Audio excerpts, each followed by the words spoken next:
कुछ पैसे देकर हमने जगह को ख़रीद लिया है, हमारे पास इंतज़ाम नहीं है, लेकिन इंशाअल्लाह तवक्कल अल्लाह पुख्ता है। अल्लाह की मेहरबानी से चंद दिनों में ये मस्जिद हम खड़ी करके दिखाएंगे इंशाअल्लाह इंशाअल्लाह। यहाँ हमने एक ट्राली रेत मंगवा ली है और एक ट्राली जो है ये बजरी यहाँ इंतज़ाम हो चुका है। अब ईंटें और सीमेंट की अशद ज़रूरत है। इंशाअल्लाहुल अज़ीज़ हम 1-2 दिन में ही इसके काम को शुरू करना चाहते हैं।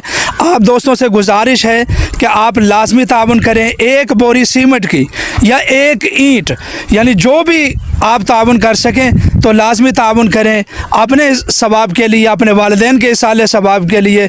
इंशाअल्लाह ये ज़रिया निजात बनेगा। करीब करीब जो है कोई मस्जिद नहीं है और नई आबादी है, यहाँ अशद ज़रूरत भी है। इंशाअल्लाहुल अज़ीज़ यहाँ हम एक ख़ूबसूरत मस्जिद, अल्लाह का घर तामीर करेंगे। और अल्लाह के रसूल सल्लल्लाहु अलैहि वसल्लम का इरशाद है कि मन बना लिल्लाहि मस्जिदन बनल्लाहु लहू बैतन फिल जन्नह, कि जो बंदा अल्लाह का घर मस्जिद इस दुनिया में तामीर करेगा, अल्लाह रब्बुल इज़्ज़त कल क़यामत के दिन जन्नत में उसका घर तामीर फरमाएंगे। तो इसलिए मेरे दोस्तों, आपके पास जो भी गुंजाइश हो अपनी इस्तात के मुताबिक ख़ुद भी ताउन करें, अपने वालिदैन के इसाले सवाब के लिए, अपने दोस्तों के इसाले सवाब के लिए आप इस जगह के साथ लाजमी ताउन करें। इन